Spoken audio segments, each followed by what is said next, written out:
Hi అందరికీ! ఎంతో టేస్టీగా, ఈజీగా అయిపోయే వంకాయ ఉల్లికారం ఈ విధంగా చేసుకున్నారంటే భలే టేస్టీగా ఉంటుందండి. ఈజీగా అయిపోతుంది. ముందుగా స్టవ్ వెలిగించుకొని బాండీలో 2 టేబుల్ స్పూన్ల దాకా వేరుశెనగ గుళ్ళు వేసేసుకొని దోరగా ఫ్రై చేసుకోండి. దీంట్లోనే 2 టేబుల్ స్పూన్ల ధనియాలు, 2 టేబుల్ స్పూన్ల ఎండు కొబ్బరి ముక్కలు, 1 టేబుల్ స్పూన్ దాకా నువ్వులు, పావు టేబుల్ స్పూన్ దాకా జీలకర్రను వేసేసుకొని వీటన్నిటిని కూడా బాగా దోరగా ఫ్రై చేసుకొని మనం వేరొక ప్లేట్లోకి తీసుకోవాలండి. సిమ్లో పెట్టుకొని ఫ్రై చేసుకోండి. తర్వాత మనం ఇదే బాండీలో 1 టేబుల్ స్పూన్ దాకా ఆయిల్ వేసుకొని సన్నగా తరిగి పెట్టుకున్న 1 కప్ దాకా ఉల్లిపాయలు వేసుకోండి. అంటే దాదాపుగా 2-3 ఉల్లిపాయల దాకా వీటిని వేసుకోవచ్చు. దీంట్లోనే ఒక 12 దాకా వెల్లుల్లి రెబ్బలు, 2 రెమ్మల చింతపండు వేసేసుకొని ఉల్లిపాయలు కొంచెం మెత్తగా మగ్గించేసేసుకోండి. ఇప్పుడు స్టవ్ అనేది ఆఫ్ చేసేసుకొని పూర్తిగా చల్లారనివ్వాలండి. ఇప్పుడు ఒక మిక్సీ జార్ తీసుకోండి. వేయించి పెట్టుకున్న దినుసులన్నీ కూడా దీంట్లోకి వేసేసుకొని అలాగే ఒక పావు టేబుల్ స్పూన్ దాకా సాల్ట్, పావు టేబుల్ స్పూన్ కారం వేసుకోండి. ఇవన్నీ కూడా మెత్తగా గ్రైండ్ చేసుకోండి. తర్వాత మనం వేరొక ప్లేట్లోకి ఈ పొడంతా తీసేసుకోండి. ఇప్పుడు మనం ఇదే మిక్సీ జార్లో మనం ఇందాక ఉల్లిపాయలు మగ్గించేసుకున్నాం కదా, ఆ ఉల్లిపాయలన్నీ కూడా దీంట్లోకి వేసుకొని దీంట్లోనే 1 టేబుల్ స్పూన్ దాకా కారం, 1 టేబుల్ స్పూన్ దాకా సాల్ట్ వేసుకోండి. సాల్ట్ అనేది మనం టేస్ట్ తగ్గట్టు అడ్జస్ట్ చేసేసుకోవచ్చండి. ఇప్పుడు ఎంత వీలైతే అంత మెత్తగా గ్రైండ్ చేసేసుకోండి. ఇప్పుడు మనకి ఉల్లిపాయ పేస్ట్ అనేది రెడీ అయిపోయింది. ఇప్పుడు మనం ఒక పావు కేజీ దాకా ఇలా మీడియం సైజు వంకాయలని తీసుకోండి. వంకాయలను శుభ్రంగా కడిగేసేసుకొని తర్వాత పొడిగుడ్డతో తుడిచేసుకొని పైన ముచ్చుకల్ని కట్ చేసేసుకోండి.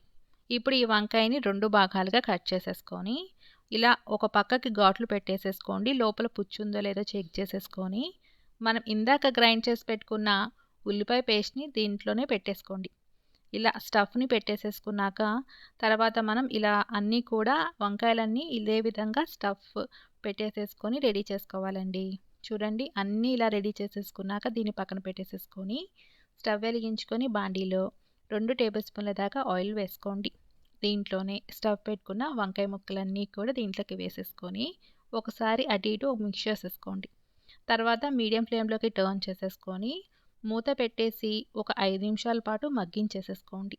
ఈ వంకాయలు త్వరగానే మగ్గిపోతాయండి. లేతగా ఉన్నాయి కాబట్టి త్వరగానే ఇలా చక్కగా సాఫ్ట్గా తయారైపోతాయి. దీన్నంతా కూడా బాగా మిక్స్ చేసేసుకోండి. చూడండి, వంకాయ అనేది దాదాపుగా 50% వరకు కుక్ అయిపోయింది. మనం ఇందాక స్టఫ్ చేసుకోగా మిగిలిన ఉల్లిపాయ పేస్ట్ అంతా కూడా దీంట్లోకి వేసేసుకొని ఈ నూనెలో బాగా వేపుకోండి. ఒక 5 నిమిషాల పాటు టైం పడుతుందండి. మంచి ఫ్లేవర్ వస్తుంది. ఎంత బాగా వేపితే అంత టేస్టీగా ఉంటుందండి. చూడండి, కలర్ అనేది చేంజ్ అయిపోయి మనకి ఈ విధంగా తయారైపోతుంది. దీంట్లోనే గుప్పెడంత కరివేపాకు, మనం ఇందాక గ్రైండ్ చేసి పెట్టుకున్న పొడి ఉంది కదా, దీంట్లోకి వేసేసుకోండి. తర్వాత దీన్నంతా కూడా బాగా మిక్స్ చేసేసుకోండి. ఎక్కువసేపు మనం మిక్స్ చేయాల్సిన పని లేదండి. జస్ట్ ఒక 2 నిమిషాల పాటు ఫ్రై చేసుకుంటే సరిపోతుంది. ఈ విధంగా బాగా ఫ్రై అయిపోయాక ఫైనల్గా మనం సన్నగా తరిగి పెట్టుకున్న కొత్తిమీర జల్లేసేసుకుంటే ఎంతో టేస్టీగా ఉండే వంకాయ ఉల్లికారం రెడీ అయిపోతుందండి. చూస్తుంటే నేను నోరూరిపోతుంది కదా. టేస్ట్ కూడా చాలా చాలా బాగుంటుంది. ఈ వీడియో చూసి మీరు కూడా ఇంట్లో సింపుల్గా ట్రై చేయండి. చాలా చాలా బాగా కుదురుతుంది. ఈ వీడియో కనుక మీకు నచ్చినట్లయితే ప్లీజ్ లైక్ చేసి, సబ్స్క్రైబ్ చేసి, షేర్ చేయండి. మరెన్నో టేస్టీ అండ్ క్విక్ రెసిపీస్ కోసం నా ఛానల్ని చూస్తూ ఉండండి. Thank you for watching.